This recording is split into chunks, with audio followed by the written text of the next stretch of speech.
and there's a 15-second delay, so I'm actually watching this on my personal account. Okay, let's see if I can get more into the frame. So there we go. Okay, I think that will work. Okay, we'll see if anyone else joins us. I got on a little early just to make sure. Hi, Chelsea, good to see you. I saw you're on there. Okay, let's see if I can move over. German, hola German, how are you? Hey, can you guys hear me okay? Just give me a thumbs up. And I am out of frame. Okay, let me go back this way. Minor adjustments. I don't want to mirror the image because then you won't be able to see all my logo and everything. So, how's everyone doing? Everyone doing good? I think I have a new online student. Hi, good to see you. I recognize the last name. Okay, let's see. I think that works. Yes. Am I better in the frame? Oh, totally fine. And I know, Chelsea, I had to go with majority rule. I know you wanted to be on later, but this is totally fine. And it'll be recorded so you can catch up the rest. I know everyone has lives and everything. Okay, am I centered? Am I focused? Hi, Mons. Good to see you. Okay. All right, well, I'll go ahead and just start talking a little bit. I'll tell you a little bit more about myself. Lower my music. I like to play a little music. I want to welcome you to the Latinx Student Club live check-ins. This is actually something we started over the summer and actually spring break. It's because of the pandemic that this kind of format came about. Oh, thank you. Thank you. Spotify, and the music, by the way, is, I will tell you here in a second, is, if I can find it, Stefan, Stefan, and he does like classical Latin guitar. So I'm always trying to find new music and things that I want to listen to and study with. And let me see if I can pin the, hi there, hi Blessing, good to see you. Let me see if I can pin the Alice email address on here. Let's see. Good to see everyone. Just give me 1 second. Alice Student. So our email is alicestudentclub at gmail.com. Okay, and I'm going to see if I can't pin that. Let me see if I can't post it. I used to know how to do this. I haven't done this in a couple of months. It's like all of a sudden I forgot everything. Let's see. Nope. Okay, well, if anyone else can figure out how to pin it. I used to know how to do it. Nope. Okay. All right. I'm not going to worry about it. Okay, so as I said, let's see who else joined us. Oh, hi, Kamara. Good to see you. Blessing. All right, and we'll get a few more people. Alexis, good to see you. I feel like I haven't talked to anybody in forever. Oh, hi, Phi Theta Kappa. Good to see you guys. So I just wanted to invite you to our check-in. We kind of just went, once we were shut down as a college during spring break and we realized we wouldn't get to see each other, we came up with this format as the easiest way to connect and also to invite other people to join our club. Hi there, thank you for joining. And we just do different topics and I just kind of ramble on, and but we've kind of have found our groove and found our format, and I won't do all of the live check-ins. Sometimes we have some of the officers step in and do one. If you yourself are brave and you have a topic you want to share and you want to take over our Instagram, you are welcome to send me a request and we'll take a look. Also, any of the student clubs out there, including Phi Theta Kappa, any of you guys have something you want to cover or you want us to do like a joint session where you log in and talk a little bit and promote and then log out, that is totally fine. We're very open. We kind of let the students decide how they want this club to run. And I had to take a little break in July, but now I'm back, and I think we're going to do weekly check-ins. For a while there, we were doing them every day. And even my boyfriend was like, really? You're doing another check-in? So, yeah, so we got to take a break. But every so often, we might have an extra guest. So we might add an additional session during the week. But again, I'll give you a heads up and let you know. But just kind of count on maybe Thursdays. It seems like a good day. And like I said, if you can make it, great. If not, no worries. We don't take attendance here. You are welcome. We'll have the video on Instagram. And then later on, we post it on our YouTube channel. So if you just go to YouTube and type in Allah Student Club, you can see plenty of the other postings. Okay. Well, let's kick off. Welcome to fall semester. I mean, fall semester in a pandemic. It is definitely a very unique time in history. And it'll be something you can tell your kids and your grandkids someday, like, hey, I went to school in the middle of the pandemic. When they ask, hey, what was going on? 50 years from now, they'll be curious. And so I kind of like the idea of documenting what we've been doing. And I think I confessed in one of the early videos that I did is that one of the reasons I started doing this is that I wanted to actually document my life a little bit, highlight my students' lives, because in the beginning we were so scared about, are we going to die? Is it my turn? If I get it, does that mean it's the end? And I mean, that fear is still kind of there in the back of my mind, but it's more of a low hum. It's not like just reverberating constantly. I mean, I still don't want to get the virus. I still don't want to get sick. And if I do get it, I hope to God I survive it. And I know I will have to go through hell to do that. But, I have to stay positive and do all the things that I know how to do. And hopefully you do as well. Limit your exposure going out, washing your hands, wearing a mask, all of those things. But even then, I could still get it. And so I think leaving a visual memory and acknowledging all the great things that we do at this college, that's really why we're here. So, oh, hi, Claudia. There you go. So typical me, I'm very kind of A-type. I made a list of topics I want to cover. So Instagram only lasts for about an hour and then it'll kick me off. So I'll just kind of keep going until we get closer to that time. And at any point you want to write a comment, you want a question, or you have an issue, or you want to, not really an issue, but you want to say something, please put it in the comment section. It's about a 15-second delay for me, but I'm kind of looking back and forth from the camera to mine. So I see Claudia. Hi. Hola, Claudia. We have some really kick-ass members that we were all meeting last spring, and so it's kind of the new generation of Allah students. And so I'm just so excited. They have so much great energy and wonderful things. And with that being said, let me at least acknowledge our new officers. So we had ALAS elections during the summer. It's just easier to just get that done out of the way. And let me introduce you to our officers. Some of them are on here. Hopefully they will say hello. So of course I have to announce our new president for ALAS for the 2020 to 2021 academic school year, and that is German. Okay, I'm just going to use first names for right now, just to protect everyone's privacy. So he's on here. So German, if you want to wave and say hi to the people. German is actually a second generation ALAS member. His sister, his older sister, was an ALAS member, and we're starting to get that now. We've been around long enough that now we're seeing brothers or sisters or cousins or family members. And so when I found out that he was joining, I loved it. And in fact, Rosa is the one that I don't say forced, but dragged him to an event that we did a couple of years ago called the Color Run. And that was the first time I met him. He was still in high school. So I love that he kept that memory and decided when he came to Richland, he was going to seek us out. So German, I'm sending you love, and I'm so proud of you. I'm so happy for you.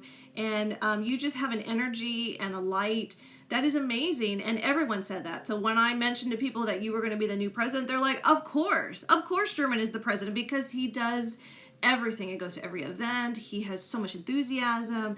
And let me tell you something. You ever need anything, German is your guy. I think, are you still planning to study EMS, be an emergency management specialist or something? Or EMT? I'm sorry if I said it wrong. But he has that kind of, what do you need? How can I help? Let's fix it. And let's go on, let's do something. And so that's the energy that ALAS really needs. So every president I've had, I've had great presidents, I've had not so great presidents, but every year is unique and the dynamics are different. And that's what we're here for. So, oh yeah, EMT. Okay. And then of course our vice president, and she's kind of one of our, I don't want to say older LS members, but she's been around, I think, the longest now that the other groups have graduated and moved on. One of our longer term members is Mons or Montserrat, but we call her Mons or Monse, and there she is. She also has an amazing kick-ass cookie business. So Mons, put your Instagram in the comments. You should see the cookies that she designs, and in fact she did a check-in last semester where she showed us how she designs cookies, so maybe we can get her to do another one at some point. And she bakes, and she's raising children and doing all the things. So I always have such an admiration for my students that are going to school and raising their family, because let me tell you, those students do not have time to mess around, right? They're very organized. They have to structure their day. They have to take care of other people.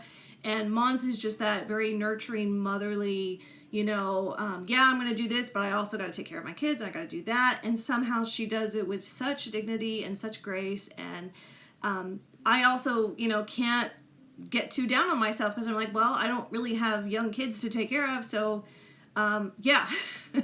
So she has that extra layer, but extra push. But I also know she's being a role model for her kids, and I'm sure they are seeing all the amazing things that she's doing for them and because of them. So Mons, as always, we are happy to have you as our vice president. And then I'm glad that you've been here a little bit longer now. You're more of one of the veteran alumni, or one of the more veteran members, so to speak. Okay. And then next we have Sonia, who is our secretary. Sonia pops in and out on here. Sonia is also a beautiful spirit, amazing, just has a great energy about her as well. She's also, I would say in my meetings with Sonia, she comes across as a little quiet, a little shy, but I mean, you can tell there are worlds going on in Sonia's mind. Very creative. And Sonia and I share a love of Frida Kahlo, and my little bracelet. So whenever I see anything Frida related, I always think of Sonia, and Sonia thinks of me. So, yeah, I love, Mons says, taking my time with school. Absolutely take your time there. I mean, you are in no race with anyone. If it takes you 4 years, if it takes you 20 years, I'm still a student. I'm still in school. So, yeah, as long as you're enjoying it and you're learning, absolutely. So, hi, I saw a few new people show up. Welcome. I'm just introducing ALIS officers right now. Okay, so we have Sonia, and then we have our newest officer, and that's Chelsea. And I know she has to hop off here in just a minute, so I want to make sure I welcome Chelsea. And she is our historian. And so Chelsea is also one of those go-getters in ALA. She comes to every event, she volunteers, she works, she's got a very creative energy as well. And so we are excited to have her, and I know she's going to bring wonderful contributions. And one of the things I love about, especially with my officers, is that it gives me a chance to really get to know them. And so I think, Chelsea, I'm still learning more about you, and I can't wait to learn more of the details about who you are, and same thing with all of my ALIS members. So the longer you stay in, if you're welcome to stay as long as you want. Yeah, we are very much with ALIS a family, very much. And we fight sometimes like family, and we argue, but no, not really. But we get along. So. And then I guess I should introduce myself. So I'm Professor Michelle Navarro. I know some of you are taking my online history classes this semester, and some of you have had me before, some of you might take me, and it's up to you. I do make you work, so there you go. This club actually started in 2010, 10 years ago. So I still can't believe we're celebrating our 10th anniversary. That's how long we've been here. And it started very simply with one of my history students came to my office hours one day and said, Ms. Navarro, there is no representation for Latinos on campus. And his name is Raul, and he was very indignant. He's like, what can we do? And I said, okay, so let's start a club. And that's as simple as it got, and we went from there. Oh, I see Melody. Hi, Melody. Melody just graduated from Richardson High School, so she's starting her college here pretty soon, and very excited. And she's also was the previous president at Richardson High School, we had an ALS chapter, and so she led the charge there. So I'm very excited that she's still part of us and is going to transition into the college environment. So welcome.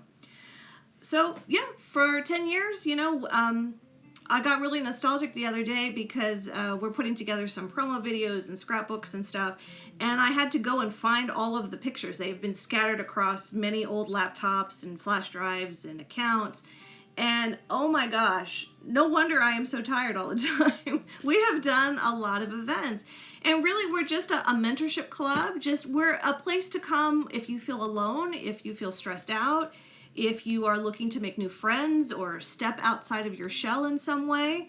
That's what we're here for. Hi, good to see you. Glad for joining. And that's, and every semester we figure out what we want to do. And it's taken time to really figure out what kind of club we are. So we love to do volunteer to help charitable causes. We love to raise money for those causes. We want to give back to our Latinx community in some way, shape, or form. And really the biggest thing, and I think the most important thing, is that we try to educate the world about Latinx culture. Because especially in these times of just, very painful racial strife, and as you see in the news recently, it's continuing to happen.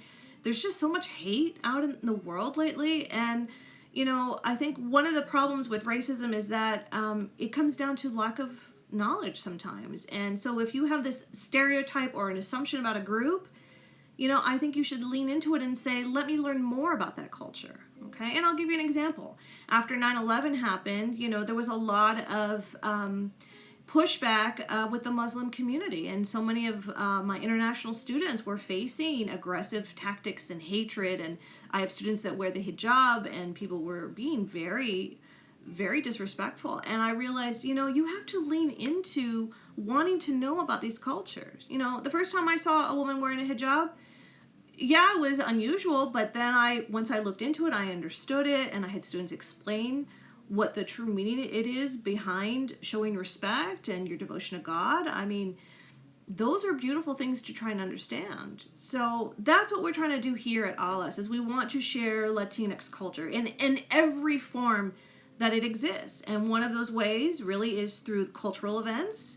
So like, for example, this fall, we do sessions talking about Day of the Dead, Dia de los Muertos. That's a big cultural celebration that we do. We also talk about Cinco de Mayo, any other events. We also try to be inclusive of other Latinx countries. So it's not just about Mexico. We look at Central America, we look at South America. We want to have more representation. There was one semester where we did a campaign for awareness of Venezuela. So I don't know if you know what's going on in Venezuela. I mean, their economy and their country is just going through a lot of upheaval. So we try to kind of bring things to the table that maybe people are not as familiar with or have questions about. Sometimes we do go into more controversial topics, like we do talk about immigration. I do have DACA students. And so every semester it's unique and it's different, and it's just to inform and to share our beautiful culture. And as I say, our club is open to any Dallas College student, really to anyone, okay? As we like to say, it's for the Latino within, okay? And if you've had a shot of tequila or you've had some drinks, after a while, there is a Latino trying to get out, right? Okay, it's my bad joke. I know, I say it every year. So that's really what ALS is, and that's why we're here. And honestly, I thought maybe I would do it for a year or two and stop, and no, I'm still here, and I have a lot of support with the Richland College, with the campus. There's a lot of faculty that support us. Now we have made so many inroads that now people come to us with volunteering opportunities or want us to send ALS students to something. So I don't even have to try as hard as I did in the past. Rarely have I had someone say no to me when I asked them to be a guest speaker. So it's a very supportive and it's a loving environment. And I'm going to go ahead and talk about the elephant in the room. We have officially changed to now we are Dallas College. So my t-shirt now is actually a piece of memorabilia, a piece of history, because now it's no longer Richland College. So anything that has Richland on it, I have to either remove it or take it off or change it. And now we are Dallas College at Richland campus. And so basically what that means is the decision was made to take, we are 7 colleges throughout the Metroplex. Okay, so there's Cedar Valley, there's El Centro, there's North Lake, I'm sure I'm missing one, Eastfield, okay? And they've always been their own culture, their own campuses, their own people. Well, now we're actually just consolidating all of them into one big college. Okay, so think of like UT Austin, the University of Texas system. You have UT Dallas, you have UT San Antonio, you have UT Austin. It's like that, okay? So now we are functioning as one big college, and the beauty of that, though, is that let's say you've always gone to El Centro, but let's say, oh yeah, I want to take Professor Navarro's history class, but she's at Richland. Well, guess what? You can. So you don't have to reapply and submit transcripts again. You can go in and you can register, and you can take the online version, or you could take the face-to-face version, because already students were taking classes at different campuses anyway. So really it was done to make it easier for you, the student, and to have just one transcript rather than having a transcript for Richland and a transcript for El Centro. So, you know, in the big picture, I get it. I understand it. The reality, I don't know yet. I mean, I do want it to be successful, but you know, when you've been teaching as long as we have, and you're used to a culture, you're used to ways of things being done, it's a transition. And when any type of transition happens, there's bumps in the road, okay? And I have noticed some faculty, I'm going to share some chisme. I love to share chisme. Some faculty are not taking it so well. Not every faculty member handles change, and we have a lot of older faculty. There's a reason why professors don't retire at Richland. I've been here 15 years, and I am still considered a young faculty member. So we have professors that have been here 30 years, 40 years. One of my dear colleagues that passed away about a year ago, she was starting her 50th year at Richland. So, you know, this is our lifeblood. And so when our culture now is being changed, yeah, we want to see it's for the better, but at the same time, we're worried about the future. So again, it's just part of that process, okay? And I'm sure for some of you that were here before the Dallas College change, and that's probably all of you, you're here right at that kind of transition, okay? I've seen instances of this in history. For example, when I worked in computers, I was actually in Europe in the year 2000, okay, right when we switched from 99 to 2000. And that was the year that a lot of European countries switched their currency to the euro, okay? So it actually makes life easier for a tourist, because it was a pain in the ass to go to France, and then you got to change money for French francs, and then you have to go to Italy and you have to change money to Italian lira. And if you suck at math like I do, oh my God, you're constantly trying to convert money, and this is before you had an app on your phone that made it easier.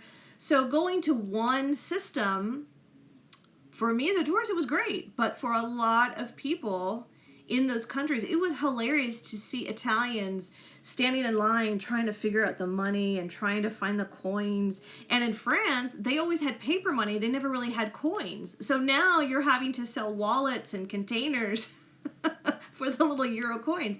So there's always a period of adjustment. And so that's how I try and relate to it, what's happening at Dallas College. It's that kind of transition and that shift. And there's always going to be bumps, and there's always going to be someone that's against it and hates it. Believe it or not, there were people against us having a U.S. Constitution. So if you've seen the musical Hamilton, you know that. Same thing. People were against change and didn't want to have to rewrite something. And so that's where we are with the Dallas College. So I'll keep you posted. A lot of changes in terms of the student clubs, rules and regulations. And again, the best analogy I can give you right now is we are trying to build the airplane as we're flying it. That has been the best image that someone shared on social media to explain the online learning this semester, the teachers having to deal with a pandemic. We don't know what the fuck we're doing. Sorry, I do curse. We're figuring it out as we go.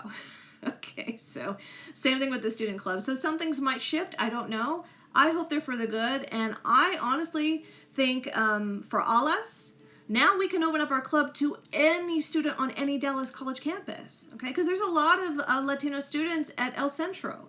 There's plenty at North Lake and Eastfield, and maybe someday we can push to have actual club meetings on those campuses as well. So man, I'm thinking big picture. You know, we're already at Richardson High School.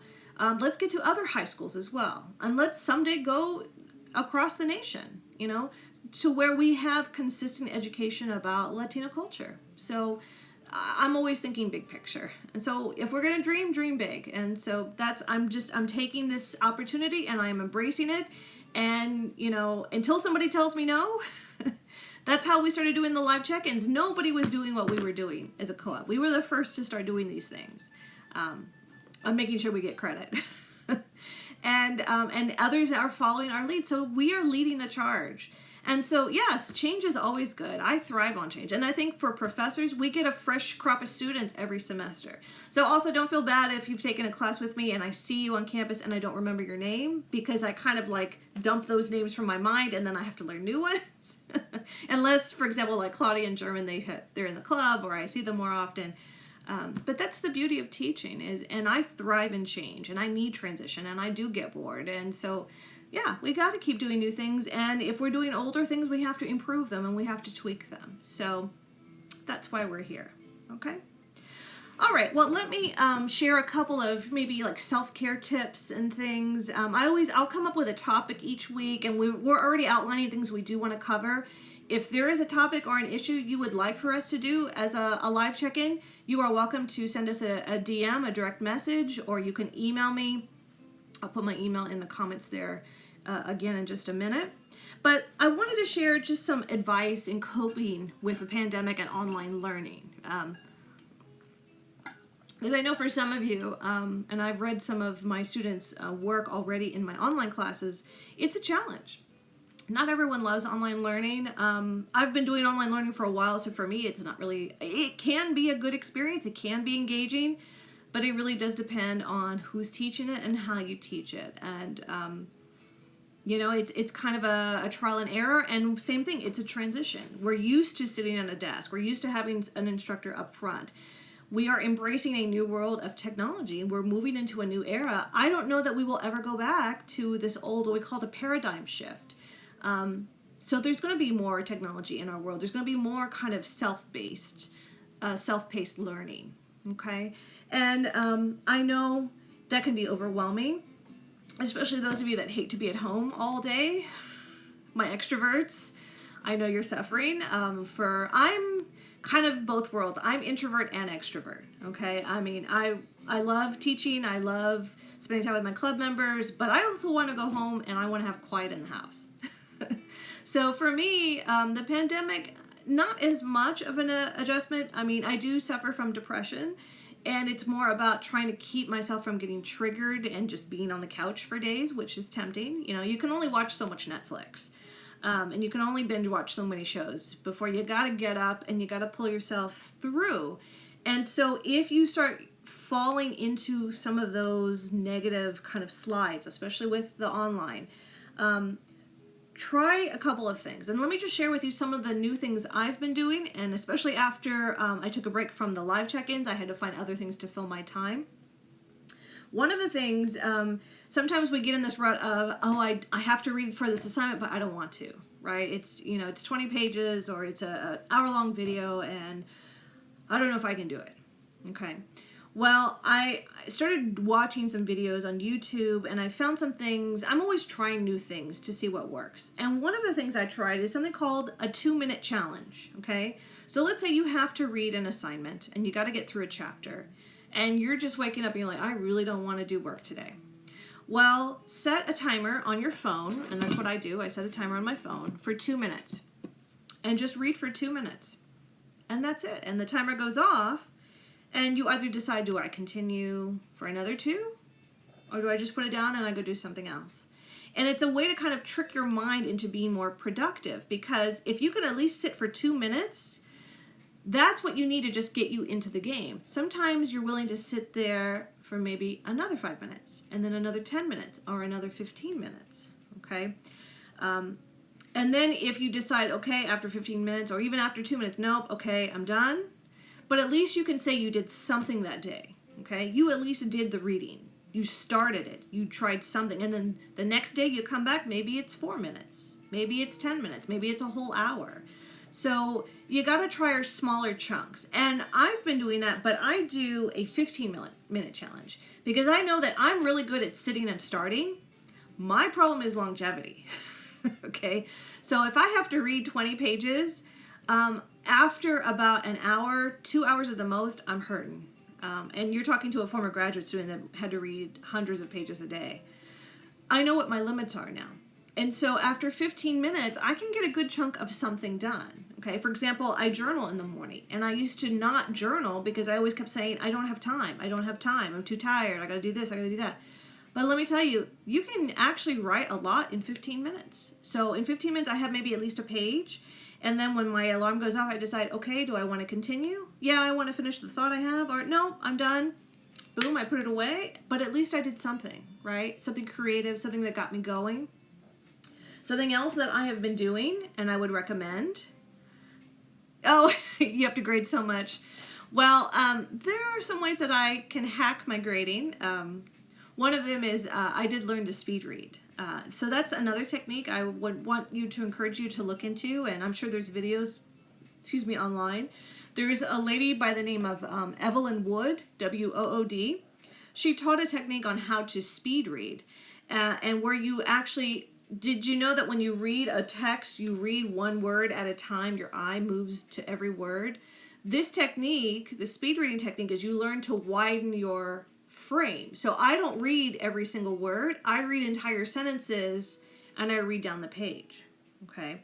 And then you learn how to gain information. Now I don't do it 100% all the time because like when I pleasure read, I actually want to enjoy the words and really slow down. But when I got to grade papers, I know what to look for. Oh, thank you for your compliment. I admire you too, Claudia. I admire all my students that are kick-ass students that are working hard. So those are techniques that I learn along the way, and sometimes that's why I'm late with my grading because I get caught up. But again, sometimes same thing. I get, oh my God, I have 400 things to grade. That gets overwhelming, and I have a lot of anxiety. So to keep that from triggering, I say, okay, I'm going to set my timer and I'm going to grade 5 assignments today. And that's it. And once I'm done with my 5, okay, then I can go and do something else. Then I have to give myself a carrot. Then I can go watch, I'm watching Schitt's Creek. I'm obsessed with Schitt's Creek right now. I'm on the last season, so I'm kind of sad. So I have to give myself a carrot. Like, okay, if I get some grading done, then I get to watch that. Okay, so that's something you can do in a pandemic. My bad professor for my final, for the, okay. Something else that I want to encourage you to think about in a pandemic is make sure you are trying something new. Again, back to that thriving on change, thriving on transition. One thing I decided to go back to something I loved when I was younger, when I was a teenager, when I was in my 20s. And that for me was writing letters. I loved writing letters. This is before email and texting. I used to write to my friends that lived, out of town. And so I went and I have a bunch of just real pretty little, I love dollar store. I go to get some blank cards. I made a list of all the people in my life that I wanted to send a message to. And some I'm still contacting. And I write maybe 2 letters a day. And again, in 15 minutes, you can write 2 cards. And so I'm sending out a little piece of gratitude, or I thank them for something they've done for me. And it's a way to also set a tone for my day. I'm putting something out in the world, hoping it will come back in a positive manner. And so again, releasing some of that pent up frustration, some of that energy. And I'll make you this offer. If you would like for me to send you a card or a letter, I would love to. Just DM me your mailing address and I will send you something in the mail. So this is something that I have really started to enjoy. Everyone loves getting mail, right? Personal mail, not bills. Nobody wants bills. Although I think some of my friends were freaking out a bit because I would text them and I'd say, hey, do you mind sending me your mailing address? I want to send you something. And I think they were assuming it was a wedding invitation or something. No, we're not there yet. Okay. By the way, I do have a partner. He is my old high school boyfriend. He found me 22 years later on Facebook and asked me out for coffee. We've been living together now for 5 years. So I think we're getting too old for boyfriend and girlfriend. I call him my life partner. He really is. We are not married, and that is by choice. We're just not there. We're not at that place, and it's not something I need. It's not a deal breaker for me. So, yeah. So there you go. Oh, how did I get off on that topic? So anyway, so return to things that make you joyful. So try something you used to do back in your old days. For me, it was writing letters. So if you do want a letter, again, send me a DM, send me an email, and I will be happy to drop something in the mail for you. Okay? And then my last thing I wanted to share with you is try something completely different. I don't know if you've seen on social media, a lot of people are making banana bread. I made my banana bread too. So try baking, or I tried gardening. I'm doing quarantine gardening now. And I was the girl that you give me a plant and I kill it for sure. And again, I just simply watch videos on YouTube. I can recommend a good channel, Epic Gardening. The guy is really cute too. That's why I watch it. But he gives helpful tips, and I start from there. And then there's this other guy called Ron Finley, Finley. He does something called urban gardening. And he goes to impoverished areas where there's poor kids, and he starts community gardens for them. And he teaches them about sustainability and about growing vegetables and food. And it's amazing what he does. And so there's videos about him on YouTube, and I joined an app called Masterclass. So again, I'm a lifelong student, so that's my indulgence. I learned something new. So far, I haven't killed anything. Well, trial and error. Some things kind of die, but for the most part, things are growing. So, if you're stuck at home during this time period, find those things that work for you. So, well, that's really all I had for today. I thought I'd end with just a little maybe meditation. Why don't we do a little maybe deep breathing?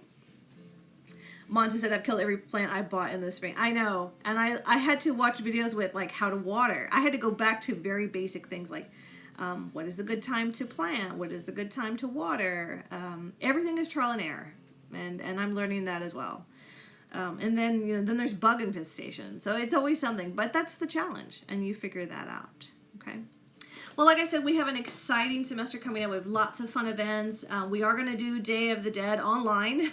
So I'll announce that later on.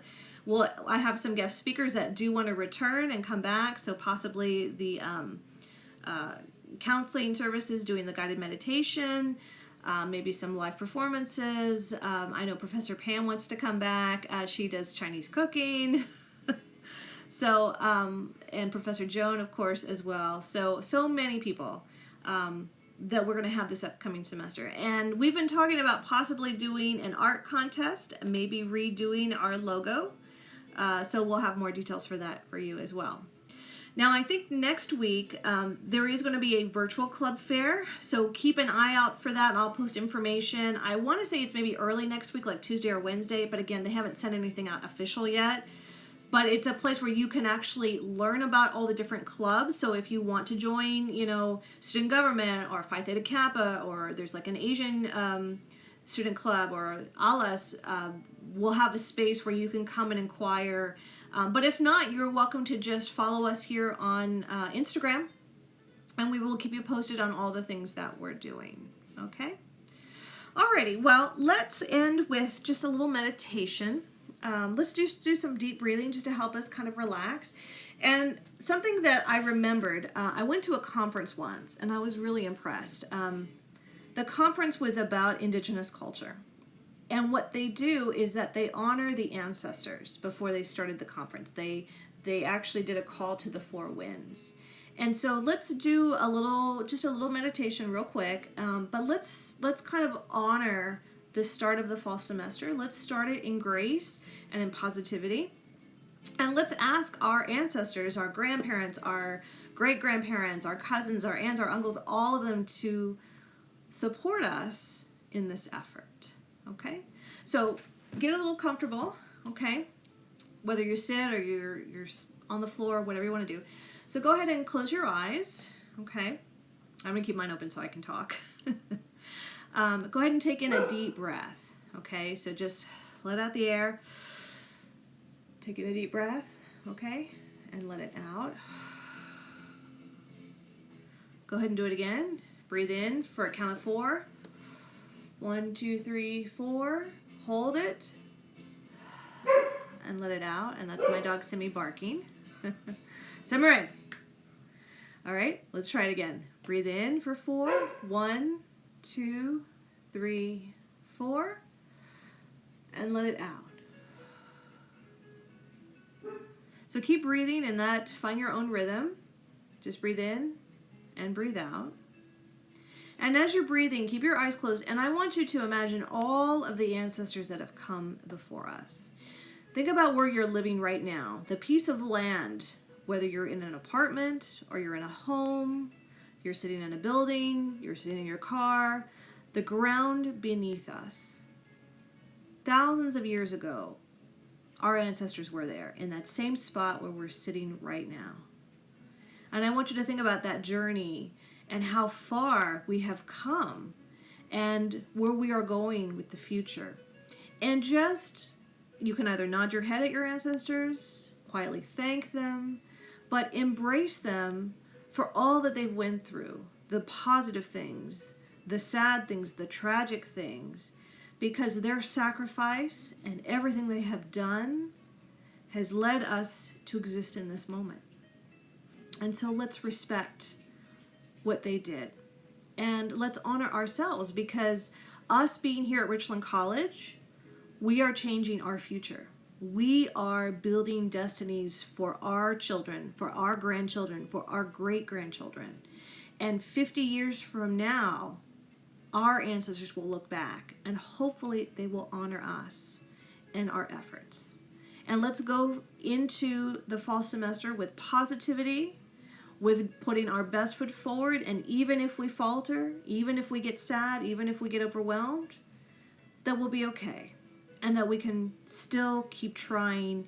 And every day we try and every day we put forth an effort, we are making those things happen. Okay? So you can go ahead and open your eyes. Well, it's been my pleasure to have you here today. Thank you for joining us for our first check-in of the fall semester. We will for sure have another one next Thursday, and I will have announcements on that on social media. And as soon as I get more information about the virtual club fair, I will keep you posted. And let's go forth. And I know you got homework to do. I know you have things to work on. But make sure you do go outside, take a break. I'm going to go take a break as well. My dog is antsy. She wants to go chase rabbits. So we're going to go chase rabbits. And I did water my garden as well. Good to see you guys. Thank you so much. Thanks for coming. And I will see you next time. Okay? Bye-bye. And we turn.